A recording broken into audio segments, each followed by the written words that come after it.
Okay, what I'm going to do is give the final overview lecture for the module. I had thought at one point that this might be the final lecture I would give as a member of the university. Having considered matters, I decided to inflict my excruciating sense of humour on one further cohort.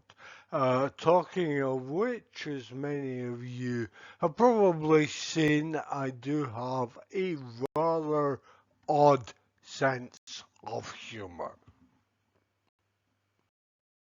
Slip inside the eye of your mind. Don't you know you might find a better place to play? You said that you'd never been, but all the things that you've seen slowly fade away. I rather embarrassingly do karaoke to that number. It's a great song. Don't Look Back in Anger from the 1996 album What's the Story? Morning Glory. So, what am I going to do? Well, some might say, going to look at the main parts of the module. Going to talk a bit about how the final exam is structured. I'm going to give some hints on what to do and some hints on what not to do. So, little by little, what did we cover in the module? The first thing we looked at were number types and number properties. We went on to look in rather more detail at polynomial structures.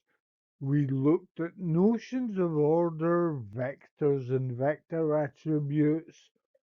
We looked at simple matrix effects for realizing two-dimensional graphics. So, do you know what I mean? Typical questions we're going to see. We may see questions about the most suitable form of number type.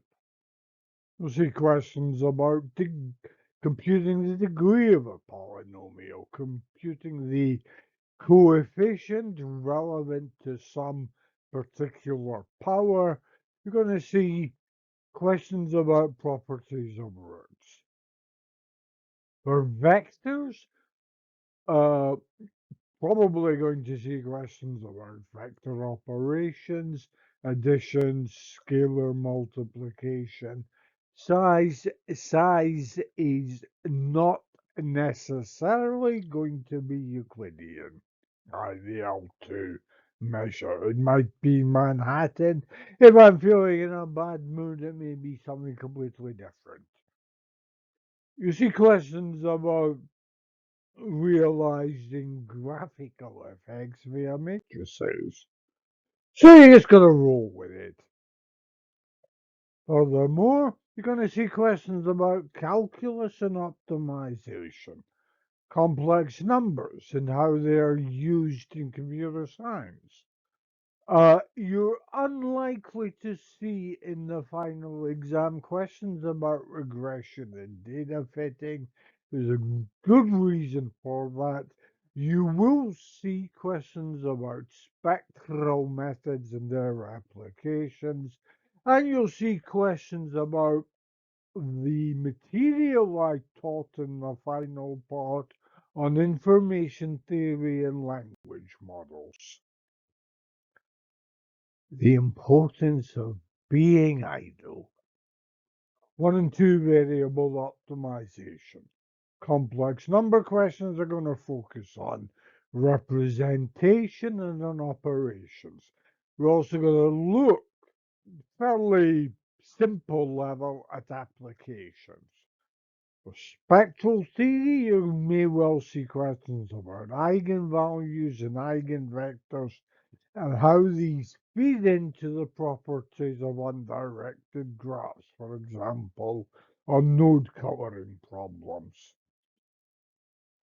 For the material on information theory, you may well see questions on source coding and on properties of n-gram language models.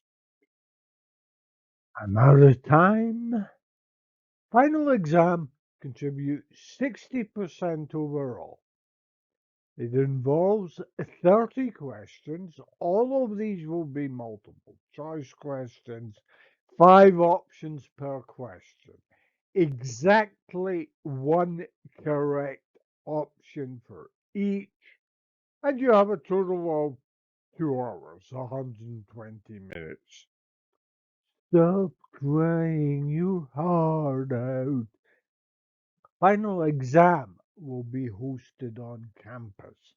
Calculators are not permitted. So as a result of that, there were certain types of questions which you will not see. Anyone involving complicated arithmetic applications, and will there be some questions may involve some calculation. You won't see anything involving logarithms, radicals, roots, trigonometry, beyond the level of things that you can do on a piece of paper, beyond the obvious. So, you may ask, where did it all go wrong? It's an MCQ exam. You should bring at least one HB pencil, an eraser, optional, possibly useful a pencil sharpener. Do not attempt to complete the answer sheet in ink and then ask an invigilator what to do when you want to change an answer. The only thing you can do is restart the entire paper using a pencil. Even if the correct answers you filled in ink, the scanner will be unable to process those, unable to read them. Do not attempt to contact me via Teams or email or mobile phone if you manage to hack my mobile phone number. 2 tin cans tied together with a piece of string. Do not do any of those expecting an immediate response at 3:42 in the morning. You think I'm joking? This is from last year. I would ask everybody to note the time that message was sent. I have removed the identity of the sender. Our calculators allowed in the Comp 116 exam, uh, as one repeated at least 30 times. The answer to that question is no. If the exam is split over several locations, then go to the location to which you have been directed, not the location where one of your coeval's friends has gone, not the location where you see an academic you recognize. That is, unless either of those coincide with where you ought to be. Well, I think I know. If you coped with the 3 class tests, the exam itself shouldn't prove too taxing.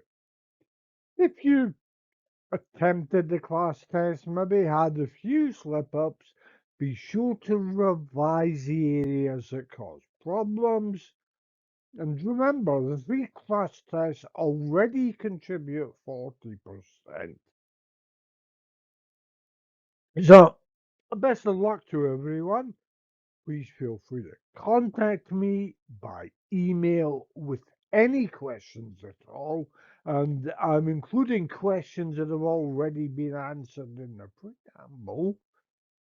All of the previous practice tests, together with the practice multiple choice question exam, have been uploaded to Canvas.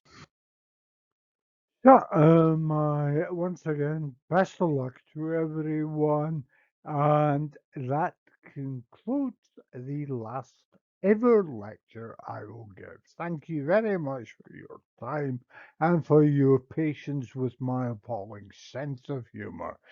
Thank you.